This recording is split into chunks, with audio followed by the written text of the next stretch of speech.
இந்த மலை நெல்லிக்காயை இவ்வளோ சூப்பராக ஜூஸ் போட முடியுமா? அப்போ இந்த வீடியோ நீங்கள் ஃபுல்லாக பாருங்கள், மறக்காம உங்கள் ஃப்ரெண்ட்ஸ் அண்ட் ஃபேமிலிக்கு ஷேர் பண்ணிடுங்க.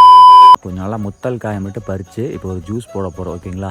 இந்த சம்மர் சீசனுக்கு இந்த மாதிரி நான் சொல்கிற ரெசிபி மாதிரி நெல்லிக்காய் ஜூஸ் போட்டு சாப்பிட்டீங்க அப்படின்னா ரொம்ப சூப்பராக இருக்கும்.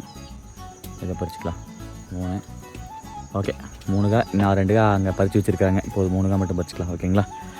ஆனால் சத்தியமாக மக்களே இதனால் ஜீரணிக்கவே முடியலைங்க, மரம் பூரா காய்ங்க.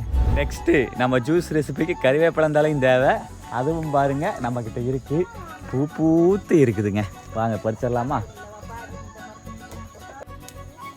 அடுத்த கட்டமாக இந்த ரெசிபிக்கு எலுமிச்சம்பழமும் தேவை. எலுமிச்சம்பழம் நம்மக்கிட்ட இருக்குது. எலுமிச்சம்பழம் வேணுமா? எலுமிச்சம்பழம் இருக்குது. இதை பாருங்கள் மக்களே, பழுத்த பழம் இருக்குது. அது பொட்டவனே வந்துடுச்சு.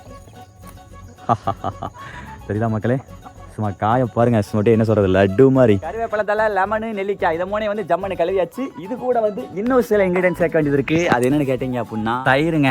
தயிருமே வந்து பார்த்தீங்க அப்படின்னா நம்ம வீட்டில் எருமை தயிருங்க. பாருங்க, அப்படியே பாருங்கள், ஐஸ்கிரீம் மாதிரி எப்படி இருக்குது பார்த்தீங்களா? வேற மாதிரி இருக்கும். ப்ளஸ் வந்து பார்த்தீங்க அப்படின்னா உப்பு. இந்த ஜூஸில் வந்து நம்ம வந்து சக்கரை சேர்க்க போகிறதில்ல, உப்பு சேர்க்க போகிறோம். வேறு மாதிரி இருக்கும். கல்லுப்பு தான் உடம்புக்கு நல்லது. அது கூட வந்து பார்த்தீங்க அப்படின்னா இஞ்சி. இந்த இஞ்சியில் இவ்வளோ போட்டால் போதும் மக்களே, சரிங்களா? அடுத்த கட்டமாக நெல்லிக்காய் வந்து சின்ன சின்ன பீசஸாக கட் பண்ணிக்கலாம். அப்போ தான் மிக்சியில் வந்து ஈஸியாக போட்டு அரைக்க முடியும், ஓகேங்களா? அதான் பண்ணிட்டுருக்கேன். ஒரு வழியாக நெல்லிக்காயை விதை இல்லாமல் சின்ன சின்ன பீசஸாக கட் பண்ணி எடுத்துக்கிட்டு கொண்டு வந்த கருவேப்பிலந்தலையும் உருவி எடுத்துக்கிட்டோம்.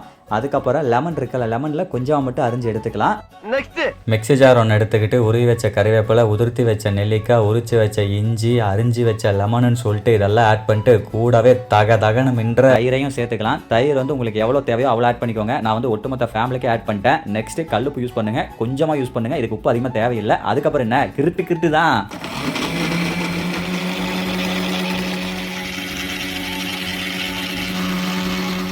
சூப்பருங்க, நல்லா சட்னி மாதிரி இறச்சாச்சு. நெக்ஸ்ட் இதில் வந்து வாட்டர் ஆட் பண்ணிடலாம், ஊற்றலாம். அவ்வளோதான் மக்கள், இதை வந்து இன்னொரு குண்டால வடிக்கிறோம். நெல்லிக்காய் ஜூஸை பொறுத்த வரைக்கும் கட்டாயமாக நம்ம வடிகட்டி தான் குடிக்கணும். அப்படியே நம்ம குடிச்சிட்டோம் அப்படின்னா கட்டாயமாக வயிற்றால போயிடும். வடித்து குடித்தா மட்டும்தான் இதை குடிக்கவே முடியும் மக்கள். அதான் ஆல்ரெடி வடிகட்டினா ஈஸியாக குடிச்சலாம்னு சொல்லிட்டால மக்கள். சப்பரனை வேடிக்கை பார்த்துக்கிட்டு செயல் இறங்க வேண்டியது தான். கட்டாயமாக நீங்களும் வேடிக்கை மட்டும் பார்க்காம செயலில் இறங்கி பாருங்கள். இதனுடைய மகத்துவம் ஒன் டைம் ட்ரை பண்ணீங்க அப்படின்னா தான் மக்களுக்கு தெரியும்.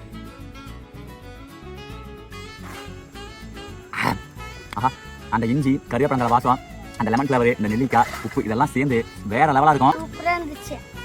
ஃபுல்லாக பிடிச்சிட்டியா? ஆனால் உண்மை சொல்லு, சூப்பராக இருந்துச்சு. லைட்டாக கசந்துச்சா? லைட்டாக கசக்குச்சு, ஆனால் அதுவும் இது குடிக்க சரியாயிருச்சு. ஏன்னா உள்ள முக்கியமாக வந்து உள்ள வந்து தயிர் ஆட் பண்ணுறோம்ல, அல்டிமேட்டுங்க. இந்த கோடை காலத்துக்கு இதை விட ஹெல்த்தியான ஒரு ரெசிபி கிடையவே கிடையாதுங்க.